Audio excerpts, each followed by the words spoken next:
2024 లేదా 25లో డిగ్రీ లేదా బీటెక్ చదివారా? సాఫ్ట్‌వేర్ జాబ్ కోసం ఎదురు చూస్తున్నారా? అయితే కోడ్ జ్ఞాన్ 100 డేస్ కోర్సులో చేరండి. జాబ్ సాధించండి. Welcome to Suman TV. నేను మీ సుమన్ టీవీ. నరదృష్టి ప్రభావం కనుక ఉంటే మనిషికి తెలియకుండానే మానసికంగాను శారీరకంగాను చాలా రకాలుగా దెబ్బతినేటువంటి అవకాశం ఉంటుందని చెప్పేసి అంటూ ఉంటారు వైదిక ఆస్ట్రాలజీ ప్రకారం కనుక మనం చూసుకుంటే. అయితే ఈ నరదృష్టి ప్రభావం అనేది ఎన్ని రకాలుగా ఉండేటువంటి అవకాశం ఉంది, అండ్ 2026లో కనుక మనం చూసుకుంటే ఏ రాశి వారికి ఏ విధంగా ఉండేటువంటి అవకాశం ఉంది అనేది ఈరోజు మనతో పాటు వైదిక ఆస్ట్రాలజీ ఉమా గారు ఉన్నారు. వారి మాట్లాడి తెలుసుకుందాం. నమస్కారం ఉమా గారు. నమస్తే నాగరాజు గారు. నరదృష్టి ప్రభావానికి రాళ్ళు కూడా పగిలిపోతాయని చెప్పేసి మాట్లాడుకుంటూ ఉంటారు. అంటే శాస్త్రంలో దీనికి సంబంధించినటువంటి కొంత డేటా కూడా ఉంది. ఈ దృష్టి ప్రభావం అనేది ఎన్ని రకాలుగా ఉండేటువంటి అవకాశం ఉంటుంది? 2026లో కనుక మనం చూసుకుంటే కొన్ని రాష్ట్రాల వాళ్ళకి ఈ దృష్టి ప్రభావం ప్రకారం ఇక్కడిక్కడ కొన్ని మేజర్ చేంజెస్, కొన్ని దెబ్బలు తగిలేటువంటి అవకాశం ఉంటుందని చెప్పేసి అంటుంటారు కదా. అవి ఎన్ని రకాలుగా ఈ దృష్టి ప్రభావం ఉంది, ఎస్పెషల్లీ విమెన్కి ఏ విధంగా ఉండబోతుంది అంటారు అసలు? తప్పకుండా అండి. ఎప్పుడైనా సరే నాగరాజు గారు, జ్యోతిష శాస్త్రం ప్రకారము మనం ఒక రాశిని కోసం మాట్లాడేటప్పుడు అక్కడ ఉండేటువంటి ట్రాన్సిట్స్ ఆధారంగా వారి యొక్క ఎనర్జీ ఎప్పుడు వీక్ అవుతుంది అనేటువంటిది మనం చూస్తామండి. సో ఎనర్జీ అనేటువంటిది ఎప్పుడైతే వీక్ అవుతుందో, దృష్టి కానీ ఇలాంటివన్నీ కూడా ఎక్స్టర్నల్ ఎనర్జీ అండి, అంటే బయటికి సంబంధించినవన్నీ కూడా. సో ఉదాహరణకి నరదృష్టి అనేటువంటిది ఎన్ని రకాలుగా విభజించబడి ఉంది అంటే 4 రకాలుగా విభజించబడి ఉందండి. ఏమిటి వాటి పేర్లు అంటే, ఒకటి సామాన్యమైనటువంటి దృష్టి, రెండవది మహానరదృష్టి, మూడవది సంభోగ దృష్టి, నాలుగవది సూక్ష్మ నరదృష్టి. ప్రతి మానవుడు కూడా, పుట్టినటువంటి వాళ్ళు ప్రతి ఒక్కరూ కూడా ఈ 4 దృష్టిల్లో ఏదో ఒక దానికి చిక్కుకుని ఇబ్బంది పడుతూ ఉంటారు. మీరు ఇబ్బందుల్లో ఉన్నారంటే కారణం ఈ 4గిట్లో ఒకటి ఖచ్చితంగా కావచ్చు. వాటి విషయంలో మీరు జాగ్రత్తగా ఉండాలి. అవేంటి సార్? ఆ 4 ఏంటి సార్? మొట్టమొదటి నాగరాజు గారు సామాన్య దృష్టి అండి. అంటే ప్రతిరోజు ఉండేటువంటి మన జీవన విధానంలో మనకి కలిగేటువంటి దృష్టి కానీ, ద్వేషపూరితమైనటువంటి భావాలు కానీ, ఇవన్నీ కూడా వీటి పరిధిలోకి వస్తాయి. మనం ఏదైనా ఒక బట్టలు కానీ, వస్తువులు కానీ, ఒక బండి కానీ కొనుక్కున్నప్పుడు చాలామంది మనల్ని చూసి ఓహో కొనుక్కున్నారా అనేటువంటి భావనతో చూస్తూ ఉంటారు. ఆ సమయంలో మన మీద పడేటువంటి ఆ నెగిటివ్ ఇంపాక్టే సామాన్య దృష్టి అండి. సో దాన్ని ప్రతిరోజు మనం చేసేటువంటి తలస్నానం వల్ల కావచ్చు, లేకపోతే దైవారాధన వల్ల కావచ్చు, అవన్నీ కూడా తగ్గిపోతూ ఉంటాయి. మనకి తెలియదు అది వచ్చినట్టు కూడా. అయితే రెండవది ఉంటుందంటే దాన్నే మహానరదృష్టి అంటారండి. మహానరదృష్టి అనేటువంటిది ఎప్పుడైతే వస్తుందో, ఫర్ ఎగ్జాంపుల్ ఒకళ్ళు చాలా కష్టపడి ఒక ఇల్లు అనేటువంటి దాన్ని కడుతున్నారనుకోండి, మధ్యలో అర్ధాంతరంగా ఇల్లు ఆగిపోతుంది.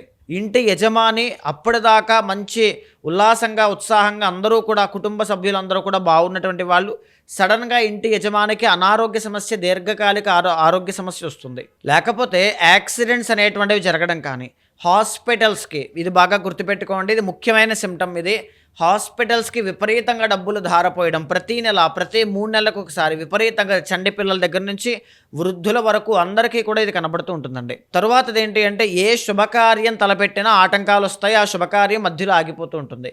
మహానరదృష్టి అనేటువంటిది సోకింది అంటే, ఈ మాట బాగా గుర్తుపెట్టుకోండి, ఎక్స్పీరియన్స్తో చెప్తున్నాను, పెద్దవాళ్ళకి కూడా ఇది తెలిసే ఉంటుంది. మొత్తం ఇంటిళ్ళపాది అందరూ కూడా అధోగతి పాలవుతారు.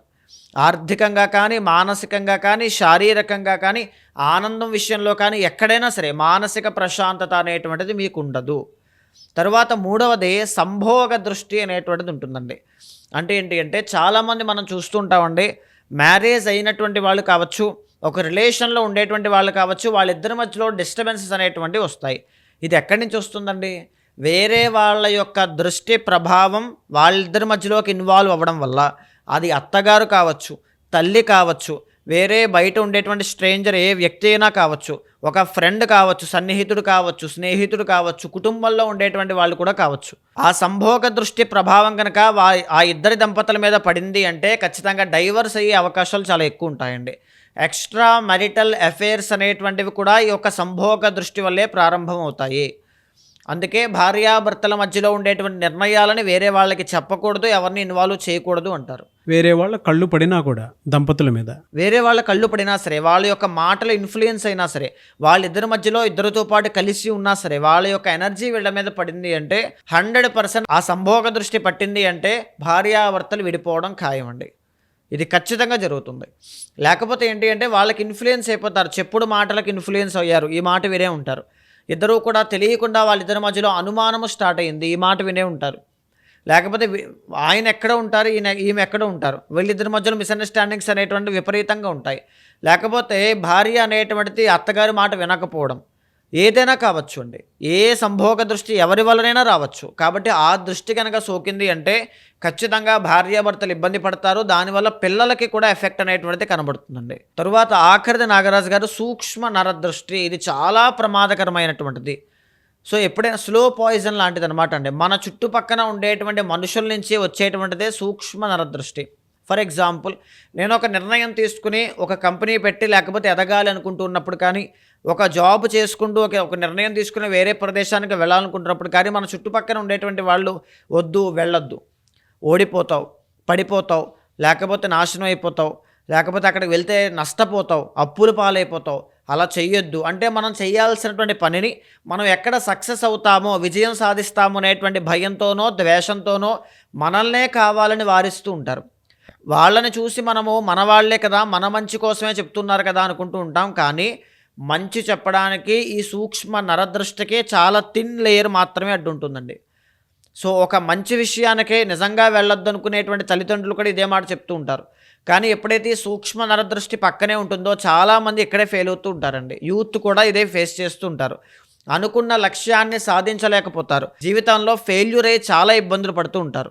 ఈవెన్ అది హెల్త్ ఇష్యూస్ విషయంలో కావచ్చు, కెరీర్ కావచ్చు, మనీ కావచ్చు, లవ్ కావచ్చు, ఎక్కడైనా కావచ్చు. ఆ సూక్ష్మ నరదృష్టి యొక్క ప్రభావం ఉంది అంటే మీరు గెలవడం ఖాయం, దాని నుంచి బయటికి రావడం కూడా చాలా కష్టం అండి.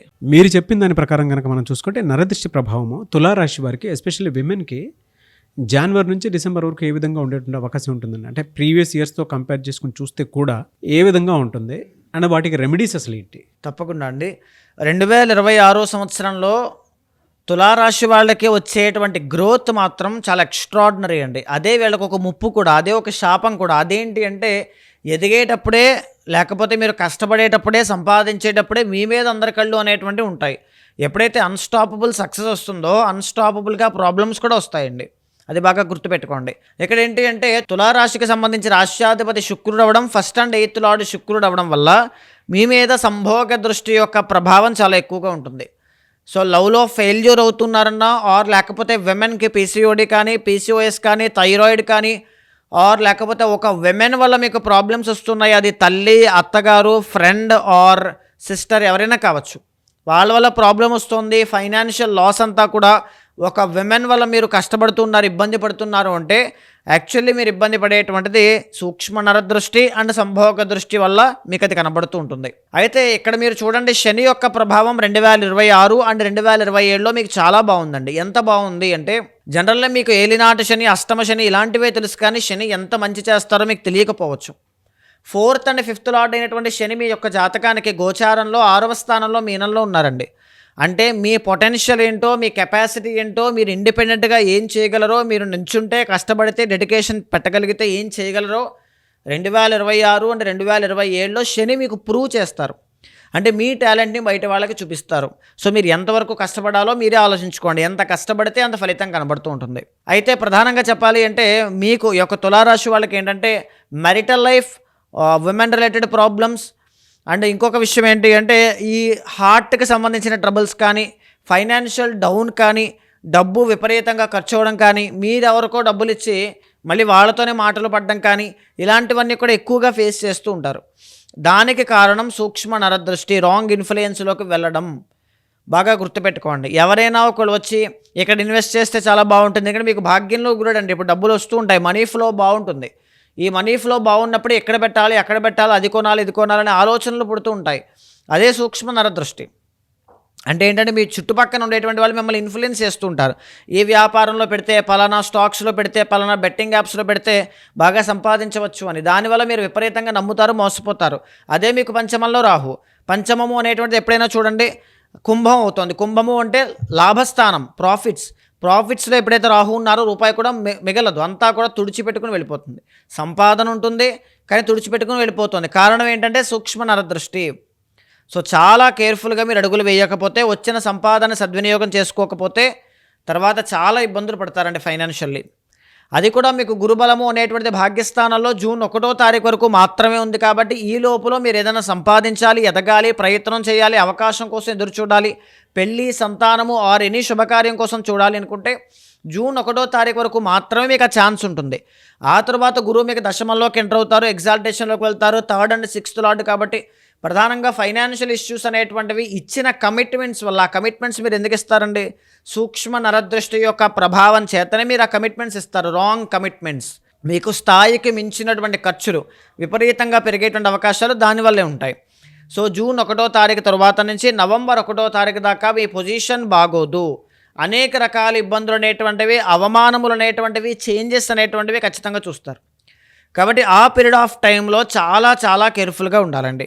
అయితే 2026 సంవత్సరంలో ఈ యొక్క సూక్ష్మ నరదృష్టి కానీ సంభోగ దృష్టి యొక్క ప్రభావం నుంచి బయటపడడానికి మేజర్లీ ఏం చేయాలి, అసలు గుడ్ టైం ఏమైనా ఉందా అనేటువంటి క్వశ్చన్ మీకు రైజ్ అవ్వచ్చు. జూలై 17వ తారీఖు దగ్గర నుంచి సెప్టెంబర్ 17వ తారీఖు దాకా మీకు ఇందాక ఏదైతే జూన్ తర్వాత నుంచి గురుబలం ఉండదు అని చెప్పుకున్నామో, ఈవెన్ ఆ బ్యాడ్ పీరియడ్ ఆఫ్ టైంలో కూడా రవి మీకు అనుకూలిస్తూ 2 నెలల పాటు కెరీర్లో గ్రో అవ్వడానికి కానీ, అవకాశాలు అనుకూలించడానికి కానీ, ప్రయత్న బలం బాగుండడానికి కానీ రవి బలం మిమ్మల్ని కాపాడుతోంది. సో ఆ టైంలో కూడా సూక్ష్మ నరదృష్టి ప్రభావంతో మీరు ఉంటే చాలా రకాల ప్రాబ్లమ్స్ ఉంటాయండి. తర్వాత రెండవది డిసెంబర్ ఎండ్ అంతా కూడా, డిసెంబర్ మాసం అంతా కూడా 2026లో రవి చాలా బాగా అనుకూలిస్తారు, చాలా బాగుంటుంది. సో ఓవరాల్గా 2026 సంవత్సరంలో చాలా మంచి రిజల్ట్స్ అనేటువంటివి చూడబోయే తులారాశి వాళ్ళనేటువంటి మీకు ఈ సూక్ష్మ నరదృష్టి సంభోగ దృష్టి అనేటువంటిది గుర్తుండిపోయేటువంటి ధన నష్టాన్ని కలిగిస్తాయి. రిలేషన్షిప్లో ప్రాబ్లమ్స్ అనేటువంటివి ఇస్తాయి. సంపాదించినటువంటి డబ్బు నిలబడకుండా కుటుంబ సభ్యులతోనే, నా అనుకున్న వాళ్ళతోనే శత్రుత్వం విపరీతంగా పెరిగేలా చేస్తాయి. సో వాటి నుంచి బయటకు రావాలంటే ఏం చెయ్యాలి? ప్రధానంగా మహాలక్ష్మీదేవి యొక్క ఆరాధన చేయాలండి. మహాలక్ష్మీదేవిని ప్రతిరోజు సాయంత్రం పూట అమ్మవారిని ఆరాధన చేయడం వల్ల భాగ్యవంతమైన ఐశ్వర్యవంతమైనటువంటి జీవితాన్ని చూసే క్రమంలో ఈ దృష్టి ప్రభావం నుంచి మీరు బయటకు వస్తారు. అయితే తులారాశి వాళ్ళు జెమ్ సొల్యూషన్ కోసం వెతుకుతూ ఉంటే ఏది వేసుకోవాలి అనేటువంటిది 2 ఉంటాయండి. ప్రధానంగా ఒకటి వైట్ సఫైర్, దీన్నే శ్వేత శుక్రరత్నము అంటాము. రెండోది మయూరి ఇంద్రనీలము. ఇది ఖచ్చితంగా ధరించాల్సినటువంటి స్టోన్స్ అండి. దీనివల్ల మీ యొక్క శక్తి సామర్థ్యాలు పెరిగేటువంటిది మయూరి ఇంద్రనీలం అయితే, ఈ యొక్క శుక్రబలం పెరగడం వల్ల ఆడవాళ్ళకు ఉండేటువంటి పీసీఓడి కానీ, పీసీఓఎస్ కానీ, థైరాయిడ్ ప్రాబ్లమ్స్ కానీ, లవ్ ఫెయిల్యూర్ కానీ, లవ్ ప్రాబ్లం కానీ, పంచమంలో రాహు అండి, లవ్ ప్రాబ్లమ్స్ కనబడుతూ ఉంటాయి. ఈ వైట్ సఫైర్ శ్వేత శుక్రరత్నం తర్వాత అవన్నీ కూడా మీకు సాల్వ్ అవుతాయి ఖచ్చితంగా. అయితే ఈ 2026 సంవత్సరంలో మహాలక్ష్మీదేవి యొక్క ఆరాధన చేయండి. నేను చెప్పేటువంటి జెమ్ స్టోన్స్ మీరు ధరించండి. ప్రతినిత్యము కూడా మహాలక్ష్మీదేవి యొక్క నామస్మరణ చేయడం వల్ల అద్భుతమైన శుభ ఫలితాలు అనేటువంటివి చూస్తారు. చాలామంది ఏంటంటే మీరు చెప్పిన దాని ప్రకారం రెమెడీ చేయించుకుందాం అనుకున్నటువంటి వాళ్ళు చాలామంది ఉన్నారు. వాళ్ళకి పూజలు కావాలి, కొన్ని క్రతువులు కావాలి, దాంతోపాటు పర్సనల్ చాట్ ప్రకారం ఏదైతే ఉంటుందో అవి మీ దగ్గర అపాయింట్మెంట్ తీసుకొని అన్ని క్లియర్ చేసుకుందాం అనుకున్నటువంటి వాళ్ళు ఉన్నారు. ఆ ప్రాసెస్లో మిమ్మల్ని అప్రోచ్ అవుదాం అనుకుంటే ఎలా? తప్పకుండా అండి. అలాంటి వాళ్ళు ఎవరైనా ఉంటే మీకు కింద కనిపించే అపాయింట్మెంట్ నెంబర్కి కాల్ చేస్తే మా వాళ్ళు మీకు పూర్తి వివరాలు అందిస్తారు. మీ యొక్క డేట్ ఆఫ్ బర్త్ కానీ, టైమ్ ఆఫ్ బర్త్ కానీ, ప్లేస్ ఆఫ్ బర్త్ కానీ అది ఉన్నప్పుడు ఖచ్చితంగా నేను మీ యొక్క జాతకాన్ని చూసి ఒకవేళ ఆ సమస్యకి సొల్యూషన్ ఉంటే నేనే శాంతి పరిహారములు మీకు ఆచరింపచేసి ఏ ప్రాబ్లంతో మీరు ఫేస్ చేస్తున్నారో దానికి సొల్యూషన్ ఖచ్చితంగా చూపిస్తాను.